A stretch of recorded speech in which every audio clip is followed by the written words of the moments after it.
Ketika kita percaya Yesus, menyembah Yesus, mereka sangat benci tanpa alasan dan tanpa sebab. Padahal Yesus mengajarkan kasih. Pengakuan mereka yang bertobat, saya benci kekristenan, amit-amit jadi orang Kristen. Ke Pakistan belajar teroris untuk meremukkan orang Kristen. Itu kata Haji Abdul Tahir, melempari tokoh-tokoh Kristen. Ya. Kemudian saudara lihat di Cianjur yang lagi viral, saudara. Bantuan dari gereja, ya, di bagian tenda itu ada nama gereja. Dikasih keluar, saudara. Dirobek, disobek. Seperti tidak ingin melihat itu nama kekristenan. Ini kan fakta, saudara.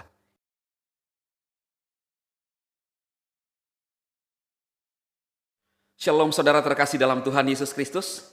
Salam jumpa bagi saudara-saudaraku sekalian pada saat ini. Selamat hari Minggu. Selamat beribadah kepada Tuhan Yesus Kristus, saudara. Dialah satu-satunya juru selamat dunia yang menyelamatkan umat manusia dari dosa. Amin, amin. Nah saudara, saya ingin menyampaikan pesan kepada saudara-saudara sekalian bahwa kita sebagai orang-orang percaya adalah ditentukan dan dipilih oleh Tuhan untuk menjadi umat kepunyaannya. Beberapa belakangan ini saudara saya membahas tentang apa yang disampaikan oleh Daniel yang menjadi viral. Kenapa saudara? Karena ini penting untuk memberikan pemahaman kepada saudara-saudara, khususnya saudara seiman. Ada orang yang berkata bahwa PSD tidak usah urusi urusan orang. Ya, saudara, ini bukan urusan orang. Lalu dia berkata, fokuslah untuk membangun jemaatmu. Saudara, saya terbeban untuk menyampaikan kebenaran kepada saudara lewat media sosial, agar saudara tidak disesatkan. Bukankah saudara ada beberapa yang mengurusi iman kita? Bahkan di dalam masjid saudara mereka membahas tentang Alkitab, tentang Bible. Inilah yang harusnya saudara tujukan kepada mereka bahwa jangan urusi keimanan orang lain. Saya ini hanya memberikan hak jawab dan menanggapi mereka yang menyerang iman Kristen. Ya, bahkan jika ada hal-hal yang salah menurut saya punya hak untuk memberikan klarifikasi atau juga meluruskan apa yang disampaikan termasuk VJ Daniel, saudara. Lalu seperti Ustadz Kenama yang selalu membahas keimanan orang Kristen. Bahkan dia berkata bahwa kalau kamu sayang Yesus, tidak doki-doki apa saudara itu anjing. Tidak pukul-pukul anjing katanya. Apa hubungannya saudara? Sangat tidak ada relevansinya. Ya, tidak ada relevansinya. Lalu kemudian mencoba membuat satu narasi-narasi yang seolah-olah bahwa mereka cinta Yesus, tetapi menyesatkan umat Kristen. Ada banyak yang dia sampaikan dengan membahas Alkitab, menafsirkan Alkitab dengan cara-cara yang salah.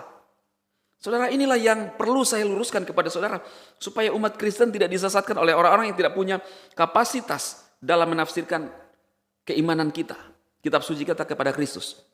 Tentunya saudara, yang punya hak untuk menafsirkan itu adalah hamba-hamba Tuhan atau pastor-pastor, bahkan pendeta-pendeta yang punya kapasitas, yang sudah belajar tentang Alkitab untuk membangun jemaatnya sendiri.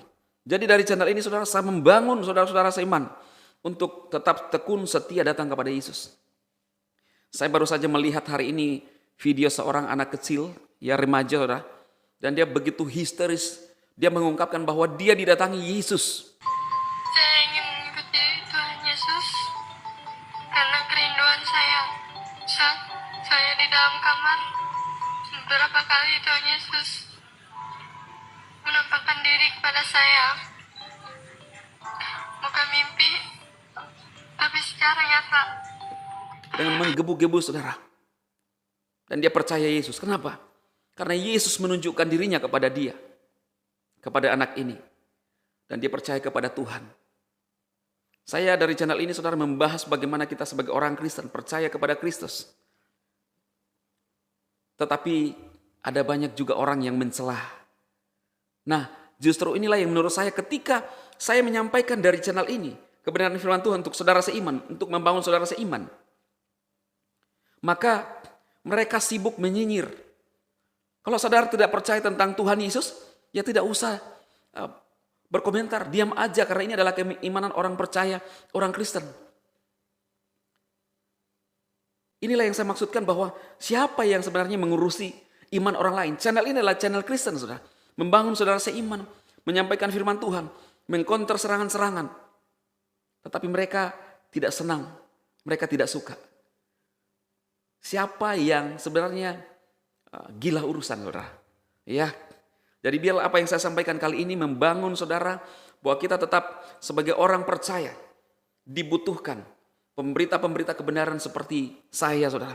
Tentunya untuk membangun iman saudara seiman khususnya, tetapi tidak menutup kemungkinan ada orang-orang yang melihat, ya itu urusan mereka. Tetapi tujuan saya untuk membangun saudara seiman, ketika ada hal-hal yang menyerang iman kita, maka kita berhak untuk bersuara. Ada yang mengatakan bahwa ketika saya menjelaskan bahwa mereka ini kok sepertinya membenci kekristenan, saudara. Ketika kita percaya Yesus, menyembah Yesus, mereka sangat benci tanpa alasan dan tanpa sebab. Padahal Yesus mengajarkan kasih. Pengakuan mereka yang bertobat, saya benci kekristenan, amit-amit jadi orang Kristen. Ke Pakistan belajar teroris untuk meremukkan orang Kristen. Itu kata Haji Abdul Tahir, melempari tokoh-tokoh Kristen. Ya.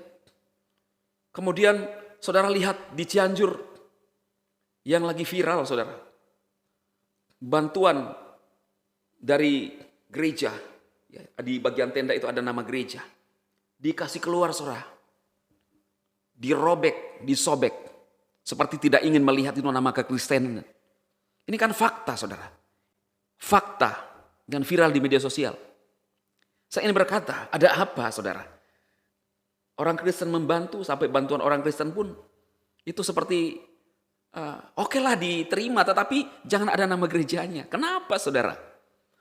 Seperti ada oknum-oknum yang membenci kekristenan. Ini pertanyaan saya, ada apa?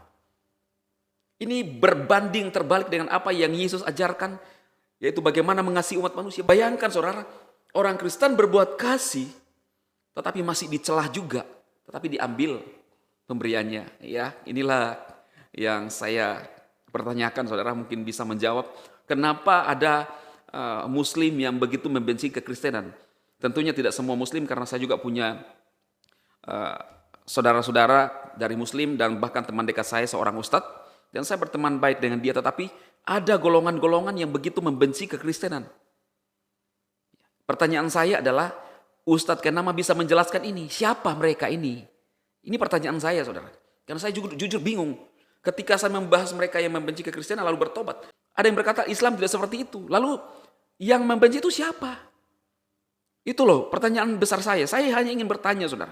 Ya, karena Tuhan, orang Kristen mengajarkan kasih kepada sesama manusia, bahkan musuh kita kasihi. Tapi kita, saudara, tidak berbuat apa-apa, tidak memusuhi mereka, tapi kita dibenci seperti tanpa alasan. Tapi kita umat percaya, kita dibenci tetap mengasihi. Saya menyampaikan kasih kepada saudara saat ini, dan saya menyampaikan bahwa Yesuslah penyelamat, satu-satunya juru selamat bagi umat manusia, khususnya saudara seiman. Pertahankan iman saudara sampai Yesus datang. Sekalipun Yesus kita dihujat, dicaci, dimaki, Yesus berkata, kalau seorang menghujat anak manusia, diampuni. Tapi kalau menghujat Roh Kudus, dosa kekal. Karena itu percayalah kepada Roh Kudus bekerja sampai saat ini. Tuhan memberkati saudara sekalian. Amin, amin, amin.